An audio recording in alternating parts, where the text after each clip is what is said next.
Hello and welcome back to another KCC video. I'm Rob and today we're jumping into malicious compliance. Before we start, please hit that subscribe button and click the notification bell so you know when the next video goes live.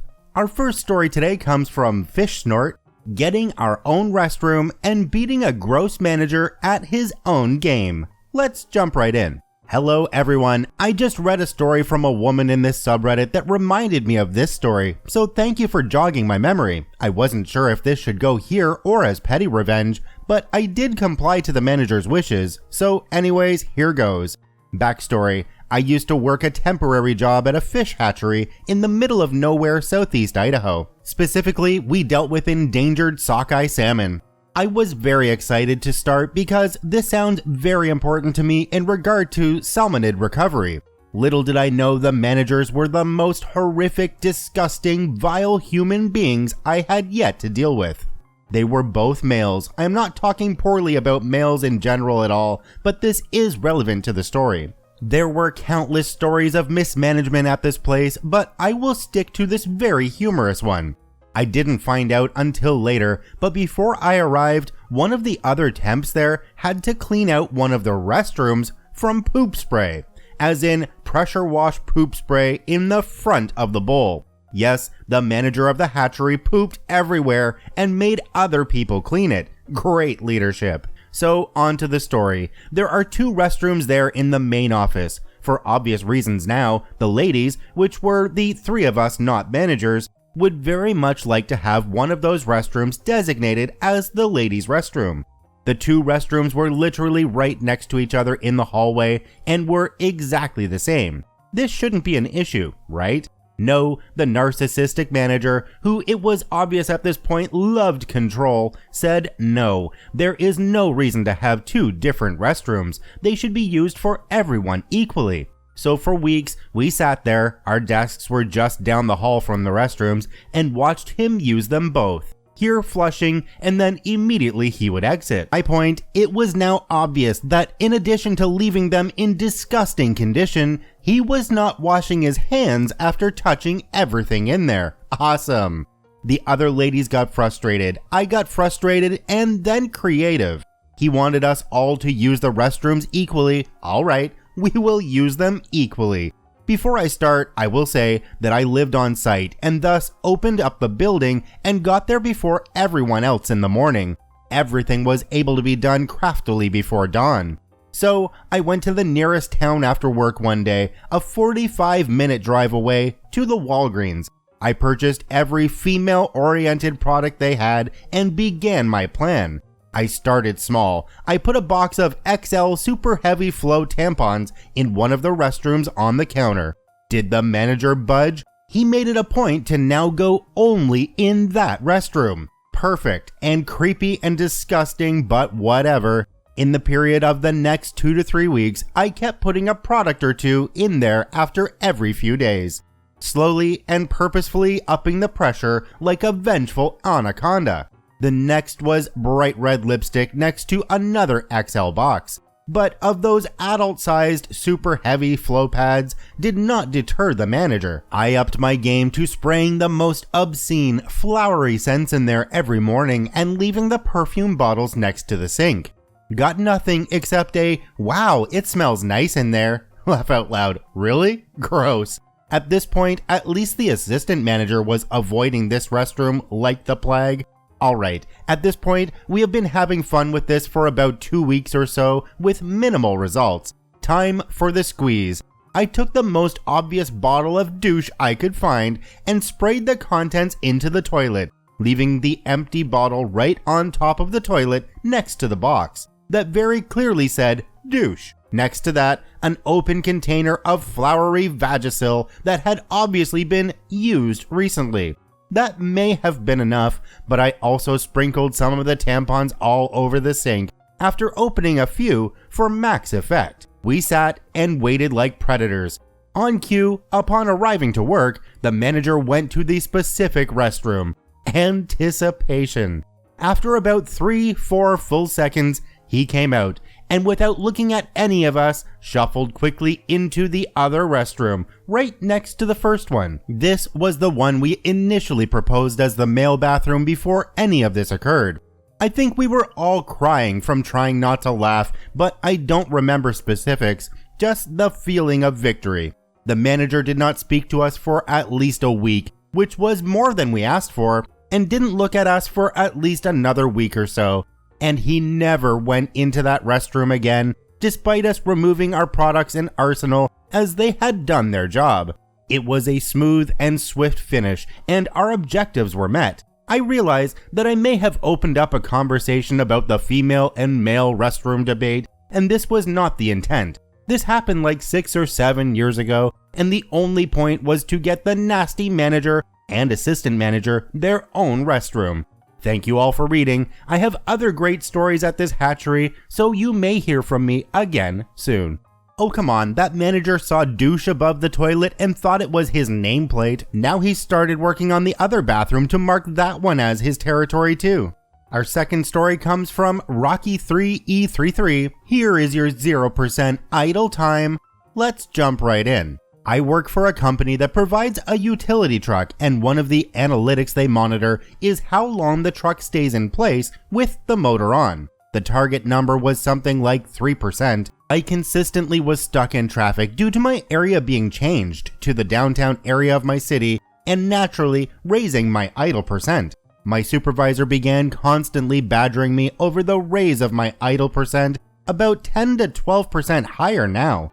After they decided to give me a written verbal warning, I became the most efficient truck no idler in our branch, and I brought it down to a 0% by shutting the truck off at every stop sign, red light, highway stopped in traffic, in drive-thrus, and instantly off when I got to where I was going. Now remember, this is a utility truck that is charging my 2 phones, laptop, tablet, and my various equipment's rechargeable batteries. All this juice sucking and no alternator spinning, putting the power back into the truck battery, causing it to die a lot. Now the rules. The company had made it forbidden for me to jump the truck myself, so I had to call the company and they sent out a tow truck to jumpstart it for me. I could do it myself anyway, and probably would have, but they are writing people up out here for petty stuff. And every time I called this tow truck, it takes a minimum of 2 hours for it to show up. I began doing this multiple times a day, every day, until they figured my truck was broken. It goes to the shop, checks out, they give it back, I kill it again. They end up giving me an entirely new truck. I start killing it. I repeated this process until they gave me the 3rd truck, and the manager calls me to ask what my daily routine is. I go through the basics and add in the whole stop at red light, engine off, stop in traffic, engine off, etc. And dude goes, "Why the heck are you doing this?" My supervisor wrote me up for my idle time being too high. This is completely ridiculous. He tossed my write-up, and I'm guessing talked to the soup, because I never heard a word about idle time again, and I quit caring about it. There's my dumb, petty story. Thanks for reading. Hey, this month we saved $3 in gas used while idling and spent $3,000 in towing and jumpstart fees. Great job, team. Our third story comes from Dr. Medbay Bitch. Tell me to hide period products in order to not offend male coworkers? Consider it done. Let's jump right in. Background: I work in a fast-paced healthcare environment where every minute counts, and I have both male and female coworkers on my shift. We have lockers with opaque doors where we're allowed to store our things. When I'm in the office area, I leave mine unlocked for easy access, and I've started keeping a box of tampons in my locker. I've told my female coworkers if they're in a hurry and need a tampon, they're welcome to just open up my locker when it's unlocked and I'm in the office and take one, no problem. I got called into my boss's office the other day because a male coworker of mine complained that me keeping tampons in my locker was disgusting, and he hated that he could see the box whenever my locker was opened. My boss, a male, told me that some men were really sensitive to this type of thing and that I should try hiding them in a different type of box so I wouldn't offend my coworkers. I asked what the point was because my coworkers would see someone reaching into a crackers or Pop-Tarts box and taking out a tampon instead of food anyway. My boss got all huffy and told me that it was for the best and I needed to do it. Well, fine. I made a cover for my tampon box that said, Mother Earth's Bloody Nutrients Bar with extra gooey nutritious filling, with a photo of a bloody bathtub, and placed it on the box. This was 2 days ago, and I saw the male coworker open my locker, trying to be sneaky, and he paled when he read the box, got all angry, and I received an email from my boss that my cover wasn't funny and that I need to take it down. So I emailed our HR person a copy of the email as well as a summary of what happened and photos of the lockers, the box, and the cover. I also suggested that the male coworker sit somewhere where he didn't have a direct line of sight to my locker if it really offended him so much. She thought it was freaking hilarious and said, I followed my supervisor's instructions, and so I was fine. Nothing else has been done yet, and I'm mostly angry that my time was spent on something as stupid as this and not on patient work. One major thing missing from this story is HR gonna ask the coworker to justify why he went into your locker? One of the comments down below was epic. It says, why is a man's request for mental comfort that he is entirely in control of given priority over a woman's physical comfort regarding something she is unable to control? That's a very good question for HR. Our fourth story comes from T-Drive 1300. Boss tells me to not buy lunch locally when I'm traveling. Let's jump right in. Kind of confusing title, but I'll explain. I still work for this same company, just used to do a different job. A few years ago, part of my job was to travel around and install and repair equipment that we either leased or sold to other companies. I enjoyed the traveling, but still didn't want to be on the road for longer than necessary. If I were driving and within a couple hours of home, I would drive through lunch, get close to home, and get some fast food locally to take home and eat off the clock. I did this for a long time, and no one ever said anything to me until one day I was called into HR with my boss and asked why I bought food on the company credit card in the same city where I live. I told them it was because I skipped lunch to get off the road sooner and get off the clock as to not waste their money or the customers. They told me that I'm not allowed to do that anywhere close to home. So I asked how far out was not considered local. They gave me some vague description, but I had an idea. Since I got paid the entire time I was traveling, I decided to comply and would not eat near my city. Rather than get fast food and eat at home, I would stop at restaurants, sometimes fast food, and sometimes a sit-down restaurant, take my time, eat, and then get back on the road. This made it so I was still using the company credit card to pay for my food while still on the clock the entire time. Total, it probably added an hour or so to my traveling, counting getting off the road, finding somewhere to eat, ordering, eating, and getting back on the road. I don't think they ever noticed, but they never mentioned it to me again. I'll be honest, it was probably a tax thing. Over 50 miles from the home office or your house equals a per diem owed to you. This covers things such as food and mileage. It's not covered if you're local. If the company covers the cost, which they were, they pay less in taxes.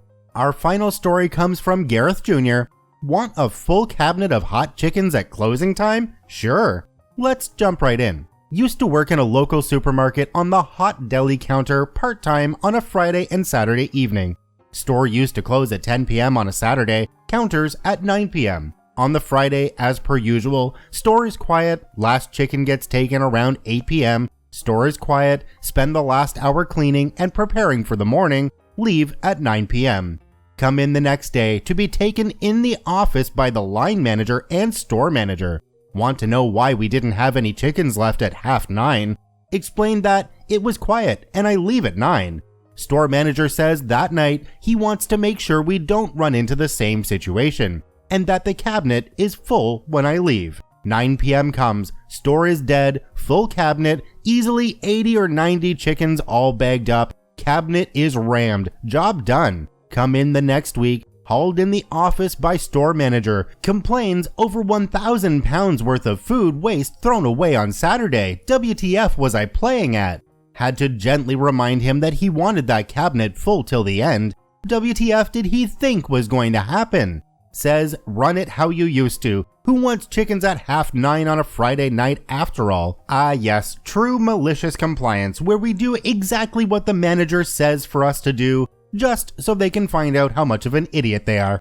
Thank you to all 5 OPs for posting in the Malicious Compliance subreddit. They are linked in the description below. Please go check them out. Check out one of these other videos, and if you haven't yet, please hit that subscribe button for more daily Reddit stories.